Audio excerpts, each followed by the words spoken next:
Hey guys, it's Jvisions The Barber, and I'm back here with another Jvisions Podcast. Today I have a special friend. Would you like to introduce yourself, my boy? Yeah. How's it going, guys? Well, my name is Adam Becerra. I'm 18 currently, and yeah, I'm just here gonna share a little bit of my testimony and how my life is going right now. And yeah, let's get a good haircut too. Yes, sir. All Yes, right, my sir. boy. So today we're gonna switch it up and do something a little special. But not only just that, I hope you enjoy the video. And not only just that as well, but I hope you like the haircut as well. Make sure you follow, comment, and like and subscribe. And let's get to it. All right, bro. I would love for you to share your testimony because it's not only just the things that we go through that is going to benefit us, but it's always going to be a map for somebody else's survival guide of what they need. And the main thing and the main important thing about this channel is for us to get closer to God and for God Yeah, to always help us through what we need. amen. Amen to that. But yeah, I wouldn't mind actually sharing my testimony. Um, Shoot, where did I start? Let me see.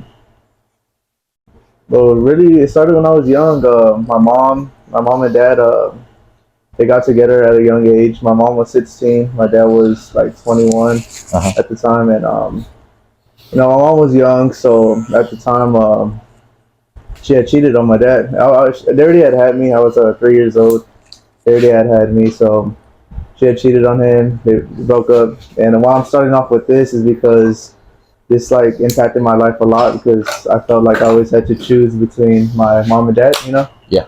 I had choosing between like who like because my dad and my mom have always been in competition, like who gets to take care of me, who took care of me right, and all that. That's the way I felt. Yeah. And yeah, so starting off with that, they got a divorce when I was 3, and everything was good. Like I mean, I was staying with my mom. At the time, I was in elementary. Good little kid. I got bullied here and there. The chubby kid in elementary, and it took a big change. My middle school year, 6th grade, I started seeing my dad more, and I started living with him because I was gonna start playing football and all that. And when I started staying with him, yeah, he made a big impact in my life to where because my dad has always been into drugs, he's always been into gangs, he's always been into all that. And matter of fact, for the viewers that are watching, I don't want y'all to take this in a certain way. I don't want y'all to think like I'm choosing sides, which gangs and all that, which I'm not involved in any of that no more. Changed person. I'm just like sharing my testimony towards it. I moved in with him, and he was still part of it. He was still going through that like rough time in his life. So he tried his best to like be a good influence to me. But when it came down to him being like a good father and him like telling me like what's good and what's wrong, it didn't really work too good. Uh-huh. So yeah, finally I moved in with him, and like from that moment everything changed. Like the way I dressed, the way I like my attitude. Like I noticed I was feeding off of his energy. You know how they say when you're young, you feed off of your like parents' energy, like how they treat you and how they like raise you. Yeah. I mean, yeah, it's true because it's like if you think about it, bro, it's like when your parents have you, it's a mixture of both of them. You know what I mean? Yeah, And it's yeah, like one thing that I've always heard, especially through my own parents, are like you always take the bad and you take the bad away and you always keep the good. yeah, So it's yeah, like everything that doesn't serve a purpose, or it's like you see something that you don't like, it's like obviously don't do it and keep focusing yeah. on what God has for you. My Yeah, bad. that's true. No, you're good, man. But yeah, no, yeah. So I moved in with him. I started going to his middle school actually, and that's where like my 6th grade year, I was bullied a lot because I was this chubby little kid. Barely going into a new like something new. It's always scared 6th grade year in your middle school. So yeah, I met this one guy. His name was Sebastian, one of my first friends actually. I got very close to, and me and him became very close our 6th grade year. He was actually there for me like during the times where I wasn't looking too good and all that, looking like I was like not that rough time. So yeah, he was there for me like at my hardest times, and 7th grade year started playing football, and that's when I actually took part of what my dad was doing. That's when my dad was like, he saw me that I was growing up. He saw me that I was you know, trying to teach me. He saw me in school and he took advantage of that. I always thought my dad saw me as like a business opportunity because he would sell like cocaine, he would sell weed. He'll sell like all types of drugs that you could think of probably. And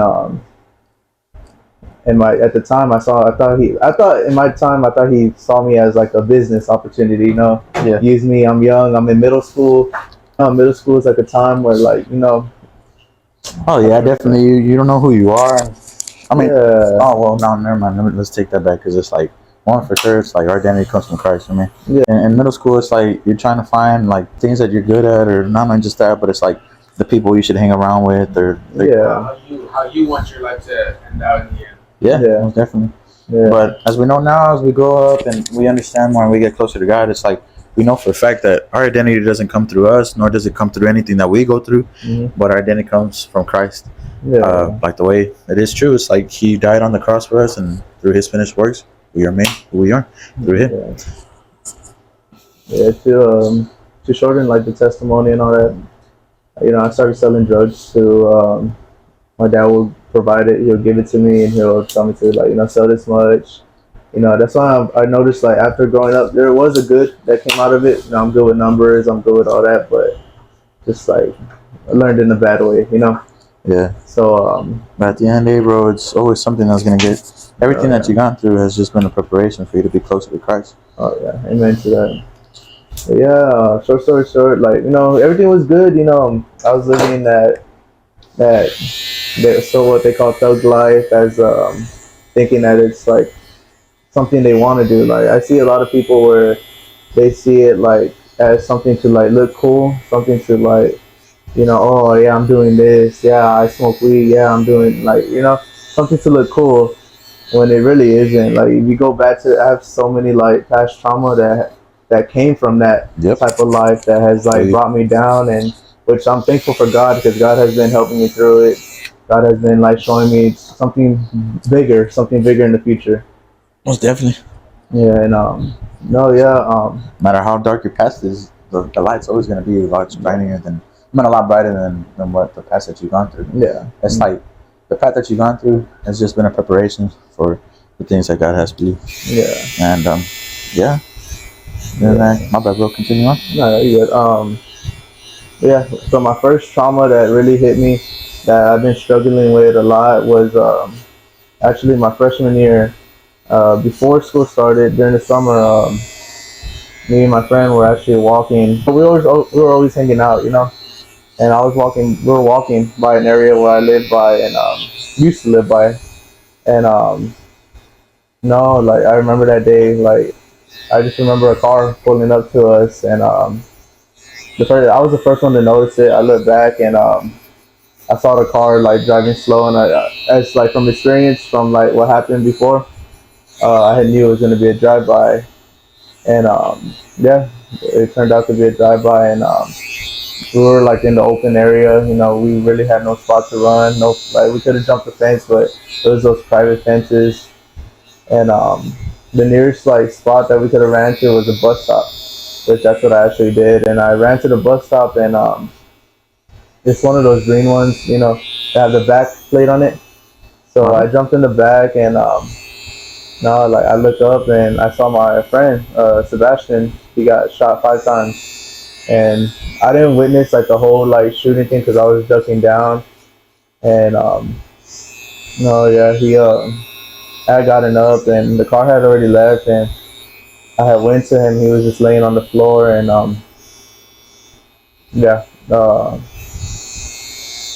went up to his like body, and I saw that he wasn't like not moving. He was not really there.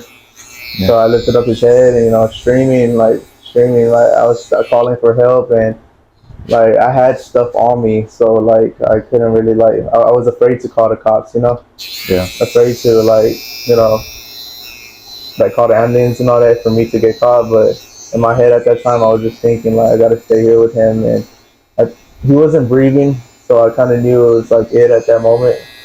So I stayed like true to it, and I stayed there. And good thing is there was some detectives that were down like 2 blocks that were doing another case. And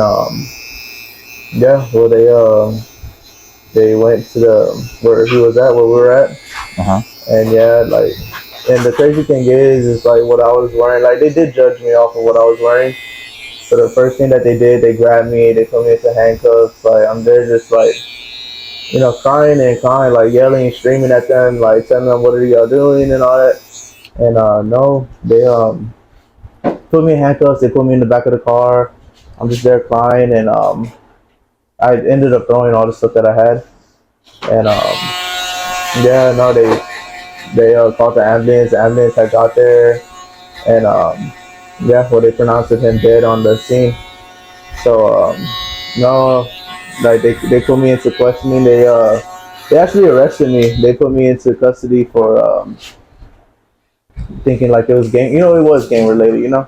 Yeah. So they put me through that, and they're just asking me questions about what happened and all that. And yeah, that was the hardest part of my life. Yeah. Because the one I had witnessed, that was the first person I had witnessed like die in front of me. Yeah. And it's not a good sight to see. It's like to see somebody's life get taken away at that moment. That's what actually made me realize, that this wasn't like the life that I would want, Yeah. Because, I would want to see my future kids. I would want to see what my future family looks like. So just to see my friend, a life taken away, and like the crazy thing is 2 weeks ago, before that had happened, 2 to a week ago, me and him were talking, and we're outside, doing our thing, smoking at the time. He actually told me, he looked at me, and he started crying, like right in front of me. And he told me, he was like, look, this ain't a life for us, man. Like, we could do so much better. Like, we're over here flunking in school. We're not doing our right things. Like, we're doing bad, we're destined for a life of failure and imprisonment and all that, Yeah. So he told me all that, and I told him, we shaked on it, we gave each other a hug, and we're like, look, we're gonna do better. We're gonna conquer this world together. We're gonna show this world who we are. And like at the time, we said world because like we weren't like familiar with God and all that yet. Yeah. So we're just saying world and all that, but really, what we were trying to say is conquer the enemy, and Amen. conquer the enemy. We're gonna do it together, and I guess the enemy, like I look back to it now that I know more about Christ and all that. The enemy, like really, like he saw that me and him were coming together. He saw a future in us, and that's why he took him away. For a moment, I was blaming God. I was blaming God that why would he take him away from me and all that. And no, I look back, and really it was just the enemy trying to break me down, Mm-hmm. And but yeah, he ended up passing away. That was actually my first time I had to go to therapy. Which therapy, I'm gonna be real, honestly, that doesn't really help. Like if I would have known about God at that time, I would have just like went to church, read my Bible. I'm sorry. Yeah, read my Bible. I thought you were gonna say diary. I was like, what? Nah. I was like, nah, my fault, bro. No, you're good. But yeah, I read my Bible, and yeah, just been more in a relationship with God, because it's crazy what the enemy could do to bring you down. And like, because like I said, at the time we were talking about, like, we wanted each other, we wanted to see better for each other. Mm-hmm. And for like him to be taken away 2 weeks later, it's like the enemy saw like something better for us in the future. So that's why I don't really blame God. Like I still have my thoughts of blaming God, like saying like, why would you do that? He was young at the time. We were like 16, 15, around there. Yeah. So we were young. I started questioning that. So yeah, that's actually my first trauma that really like affected my future. That it's affecting me now to this day, actually. Because to see somebody just be like their life taken away from you right in front of you is just like something you wouldn't want to go through, Yeah. So yeah, yeah, that was a crazy moment, and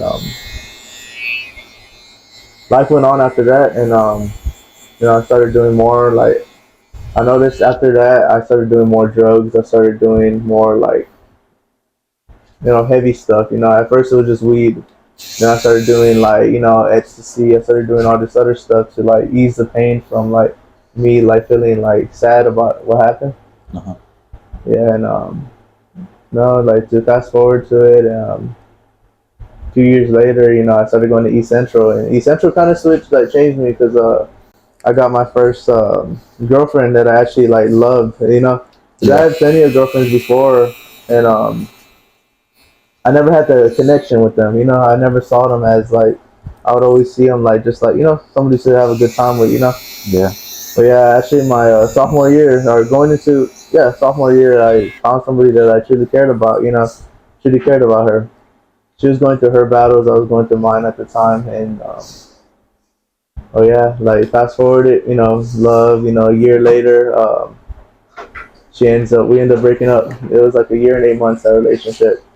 We ended up breaking up. We had a strong connection, me and her. So for her to like, break it up, and sooner or later, I found out that she was talking to another guy while I was in a relationship. She didn't cheat, but like she already had like a what are they called? Rebounds. Yeah, rebound. Like she already had like somebody ready for the streets. No, I'm just for the kidding. streets. But no, yeah. I found out like 2 months after we broke up. That's most definitely somebody you don't want to be with, bro. Yeah. I was saving you from something for sure. But yeah, so I found that out, and our connection was there, in the beginning. Yeah. And just for it to just break for that, it really took a toll. I became like heartless towards love. Like my heart was stone to all that, Yeah. I didn't really want to find another connection like that. Yeah. So that led me into like a phase like of I would just sleep with girls with no love, Yeah. I would just like just to have a good time, Yeah. So yeah, I started doing that. I started doing more drugs and all that. I had broken up with her, and well, she broke up with me. Well, definitely I broke up with her, and the good thing is that kept my like feelings there. Was I had my friends at the time. At the time, I hadn't have like really met like my close friends that I have now. But I had people there for me. I had one close friend that I ended up making over the time, and she was there for me for a good while. She was. I kind of messed up with her too. But that's a story for like another time. But yeah. So I started doing drugs and all that, and coming into junior year, this is when I think it was close to junior year. This is when I started talking more with one of my friends now. Actually, currently he's right next to me. It's Gerard. I started talking to him more in construction. Say hi, Gerard. Yeah, I started talking to him more in construction, and our bond, just talking to him, having a good talks. Me and him, like we had like similar like past trauma, like. You want to? I stand up. Yeah. We had a similar past trauma, and just to get to know him, and it's pretty crazy, like the stuff that we both been through, and yeah. So having him there, talking to him, it kind of like took her out of my mind. And it's crazy. Yeah. For sure. Yeah, I was glad. Yeah, like when I met Adam, I didn't know the stuff he was going to at first, because my freshman year of high school, we both had a Spanish class together. Mm-hmm. And I didn't know he was like doing the things he was doing. I didn't know he was going through what he was going through. But as I say my junior year, because COVID hit, so we didn't really go to school. But I say my junior year, last year, when we were able to see each other back in construction, we were able to talk more. And I remember walking into that class on the first day of school of construction, and I said hi to our teacher. His name was Mr. McDaniel. And yeah, I remember seeing Adam, and I was like, "Oh shoot, I remember you. Like we had each other for Spanish." Yeah. And then he was like, "Yeah," but he didn't look so happy, bro. Like he looked down from what he used to back in Spanish. I was like, "I'm gonna ask him like, how's he been?" And he wasn't really too open up about it at first. He did really tell me was that he was going through some stuff, but I didn't know that our teacher had knew some of it already too. So I went and asked the teacher, and my teacher told me a little bit of it. And I went and I talked to Adam about it. And after that, like, we just started opening up more to each other about things that we've been through, And honestly, like, I never really met someone that I had that connection with on, like, past, that me and Adam were able to open up to each other about and just, like, express ourselves. And yeah, after that, like, bro, like, we just grew a bond so strong, I wouldn't even say a friendship, bro. I say like a brother, like, the brotherhood right there, like, I basically saw him as my brother, Yeah. Like, yeah, but like, yeah, I'm blessed to and to say that, you know, like, I'm friends with Adam, like, see how far he's came from where he was before to where he is now. And like, it's a blessing to see that, and all praise to God, you know. God works wonders. Don't ever doubt it, because that's something I struggle with. But it's all about Adam, you know. Because right now it's all about Adam's testimony, so I'm really gonna get into it. But yeah, man, like, seeing Adam's life change around from, like, leaving school because he didn't really feel like it, you know, doing all that stuff. Like, seeing him now wanting to show up, you know, it really, like, makes me feel some type of way, you know, like he's really changing in life. And hey, man, I'm just blessed to be able to say that I'm here to see it happen. So yeah, continue, bro. Continue. Yeah, it's good to have you as a friend, bro. I see you just like the reason why, and I'm gonna go back to like what you said about me not opening up, like, you know, from like my old friend. I thought I could never find somebody better, as like I thought I could never like replace him from my heart. But to open up to you, man, like, not gonna compare you to him. It's like you are like one of my closest that has been there for me through a lot. Friends. Yeah. Spot. Yeah, I couldn't really like. I didn't think like I would be able to replace that part of my heart, because, you know, I had a good bond with him.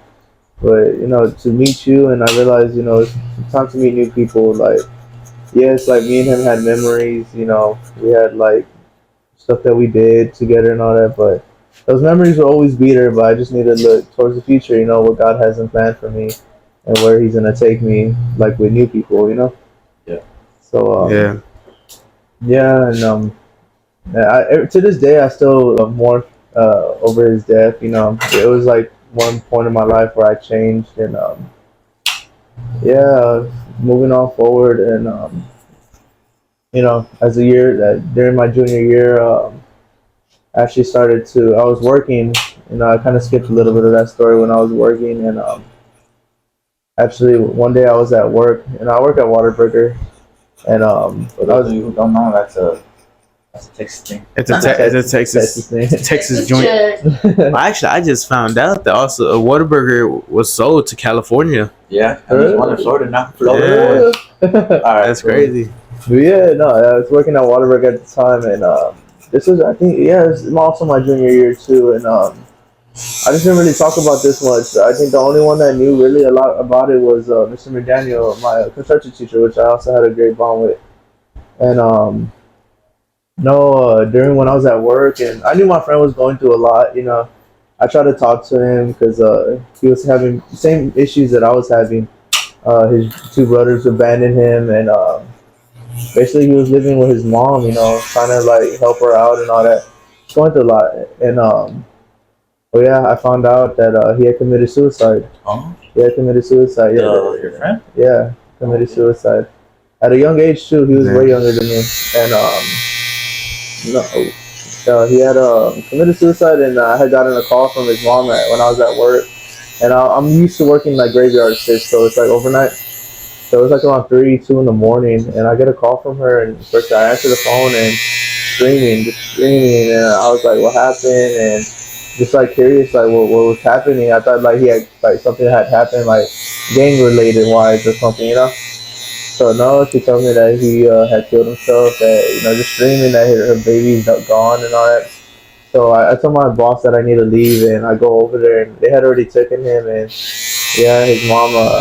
I went with his mom to go to the hospital where he was at, and well, yeah, they had pronounced him dead. They had pronounced him dead on scene, but they still wanted to take him to the hospital to see if he was going to be able to, like, you know, like come back, you know. Yeah. So yeah, but yeah, that took a little toll to me, because as much as we weren't as close as I was to my other friend, he was still one of like the friends that I like saw as my little brother, you know, something that I was there to take care of him, because he was on suicide watch.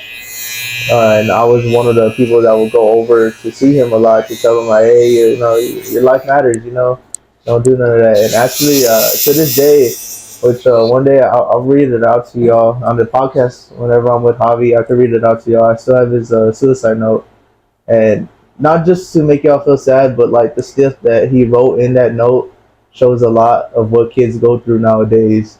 And like if you ever see one of your friends looking down, or like, you know, somebody that's just like always happy all the time, like, you know, it's always the happy ones that go through the most and all that. So just ask your friends, you know, talk to your friends if you ever see those type of people, and just tell them they're okay, you know, give them some scriptures, you know, talk to them about God, and, you know, yeah. And just say, So always make sure always you check in with them, because yeah. one day you see them happy, you think nothing's wrong with them, then the next just boom, they're not here no more. Mm-hmm. So yeah, and no, yeah, that's another thing that took a hold of me, and that's another reason why I didn't want to go to school. That's what came to like the school slacking. I just didn't want to like deal with none of that. So yeah, you know, after that, life went on. Started going to school, and started talking to my friends more, like Gerard, and I made some more friends over there at East Central.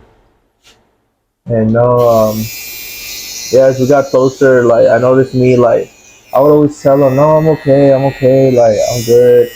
But like little did they know, like I was at home, you know, doing these drugs, so like I was still smoking, even though I told them I would stop and all that. Yeah. And no, yeah, that's until like, you know, you like going into like meeting you. A few like I met you like during in the middle of all that. You, Oh, me? yeah, yeah. I'm sorry. Yeah, no. Then yeah, one day I was also, yeah, I forgot to bring up Brandon. I texted him one time because I saw his like haircut one time, and yeah, he told me to shoot you a message. You know, you could get me like right with a haircut. So yeah, that's when I shot you a message, and I was like, hey, you could cut my hair, you know. And like you told me before, like you usually don't like answer to messages like that, and especially at the time when you were going through stuff, you know. Yeah. So yeah, and you know, I was thinking when I first came to get a haircut by you, you know, in my head I was thinking like, you know, it's just gonna be like a regular cut, you know, quiet, you know, no talking, just like, you know, something like, you know, regular barbers do. Like we're just quiet. They just say, "Oh, how's your day?" You know. Yeah. You know, like my first encounter, like talking to you, is like, wow, like you threw out a good message, and I don't remember what we talked about that day, but I know I shared a little bit of what I was going through, and you know, you talked to me about the word. You told me like, you know, like I said, I don't remember too much, but I know you talked to me about the word, and after leaving that day, you know, I was never, you know, at that time I wasn't thinking about like God and all that, because I had God in my heart. Like I knew who He was. There we go. I had Him like on my mind, but you just didn't really have a connection. Yeah, there we go. Yeah, I didn't have like a a connection towards Him. So yeah, coming to see you, and yeah, you really like helped me like get that connection, and I still kind of had a fall where what's it called? You know, I started like reading the Bible. You know, after like I talked to you, and I wanted to change, but then again, I started hanging out with the wrong crew again, and I started doing drugs. And actually, this is what brings me to the next story, where I actually like abandoned my good friend group, that my friend group that actually cared about me, that like wanted to see better in me, to go with these bad friends that, you know, now those bad friends I don't even talk to. We're all mad at each other, you know. It's something like, you know, it's crazy. And no, like, and I look back and I'm glad I was able to reconnect with Gerard, because I know I kind of messed up like breaking that bond just for the reason of me doing drugs and me doing the stuff that I was doing. And I was glad to like, you know, mature up and stop doing the drugs. You know, it was like my own battle that I had to fight at the time. So I stopped doing the drugs, and you know, I started talking to Gerard again, and it's crazy. He'll tell you more of the story right now. Yeah, so basically what had happened was, I don't know, like we was all good, but me, like towards the end of the last school year, me and my friends, me and some of our other friends were noticing like he's being more distant, like what's going on. So we all just started talking to each other, like is he going through something? Does he not want to talk to us no more? Like you know, like how can he just do that after like we've all shared so much with each other? You know, we're all like personal stuff, talking about like things, you know, just in general.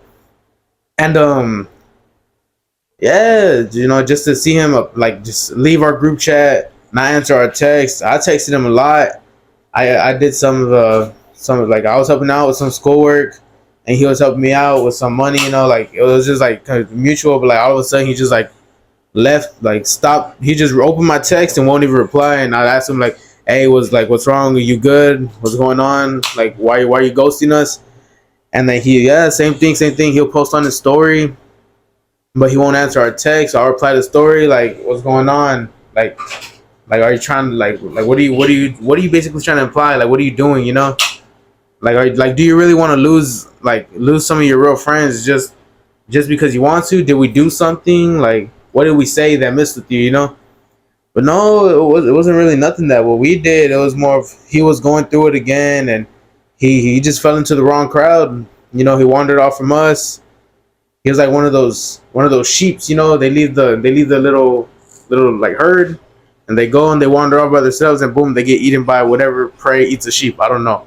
I'm not a biologist or whatever they call them. We got a good shepherd. That's a good thing. Oh yeah. Yeah, so I don't know, but I remember like I'll talk to his mom too, because me and his mom used to work together at a Whataburger, and she was just like talk to him, you know, like keep him on track, and I was like yes, like that's what I'm trying to do, and I was trying to do that this whole summer, but no, he would no answer. He left our group chat on Snapchat.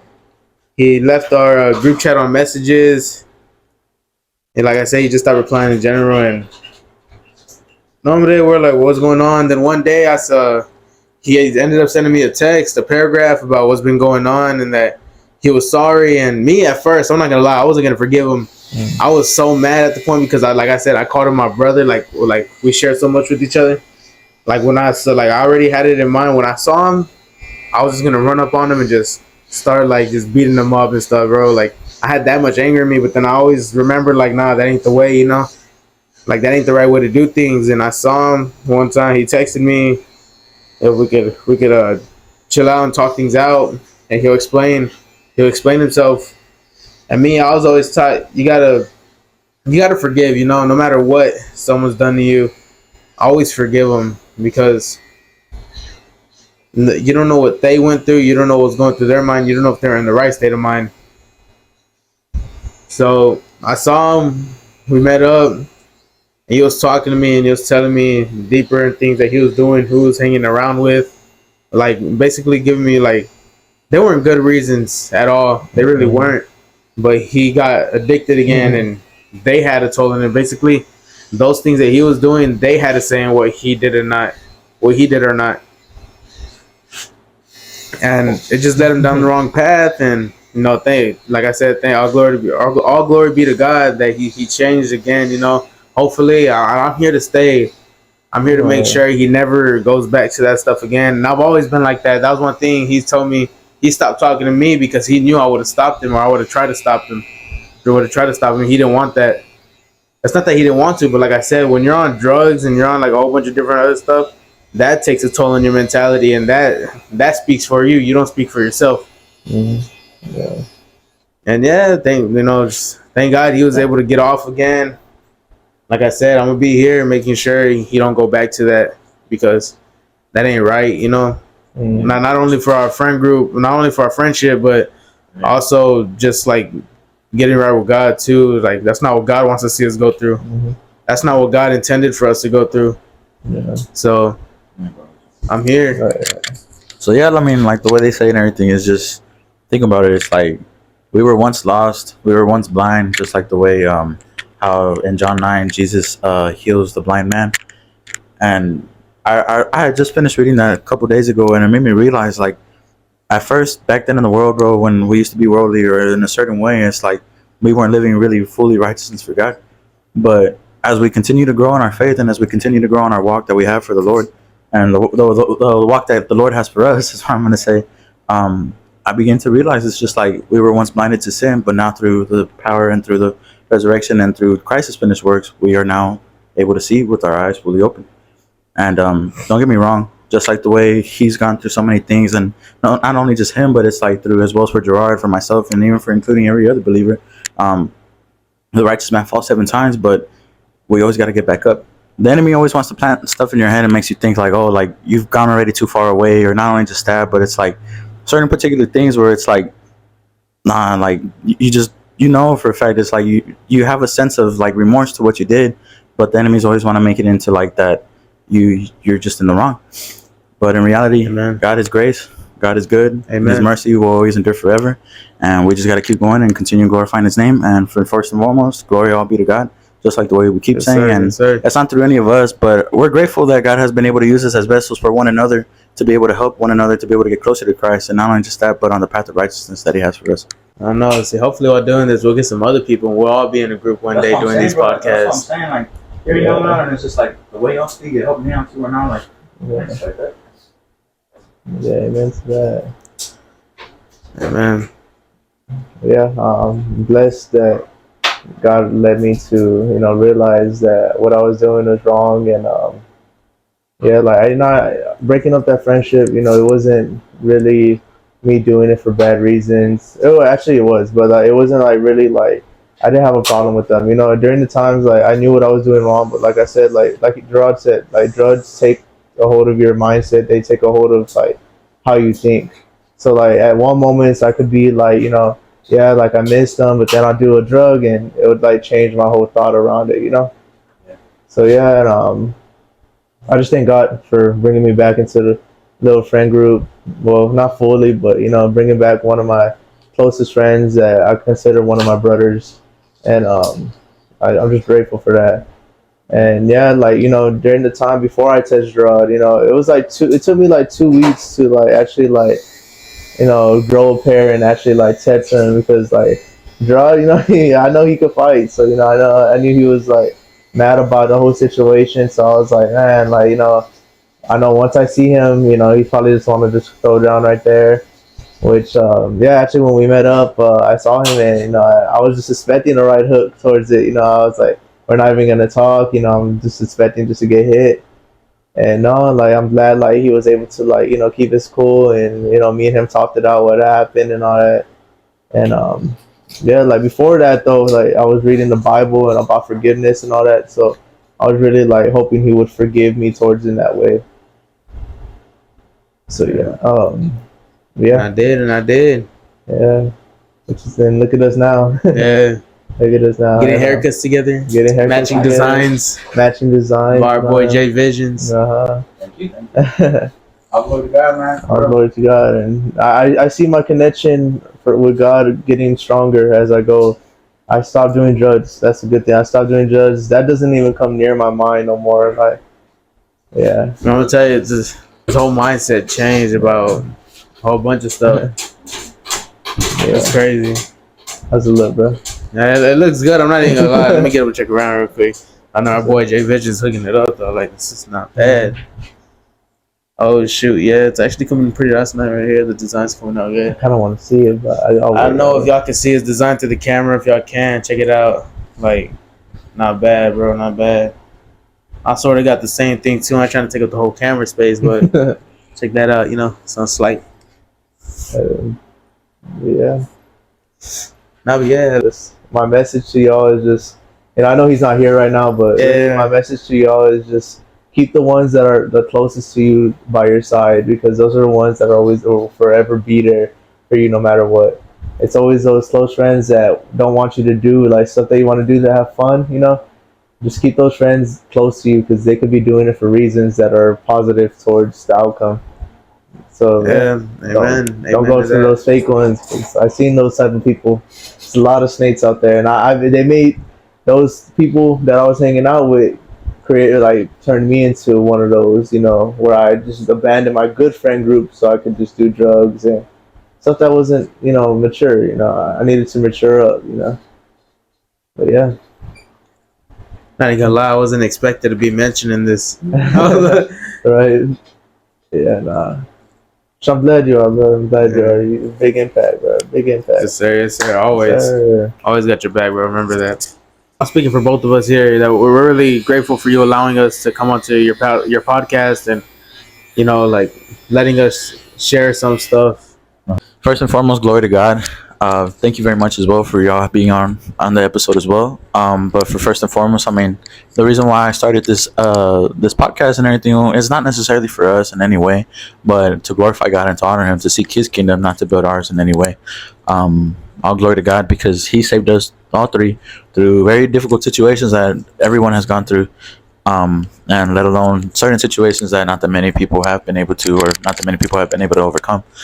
But we are extremely grateful, and we are thankful, and we are blessed, and we are honored, and especially that we are grateful that God has given us mercy and grace, and not only just that, but to be able to speak about the truth and to be able to seek His kingdom first, and all His righteousness will be added onto us. One thing that I can say is love one another, share peace, love, and prosperity, and continue on glorifying God in everything that y'all do. Um, Other than that, this is Jvisions out. Thank you, Adam, and thank you, Javar. All glory to God. Peace. Peace out.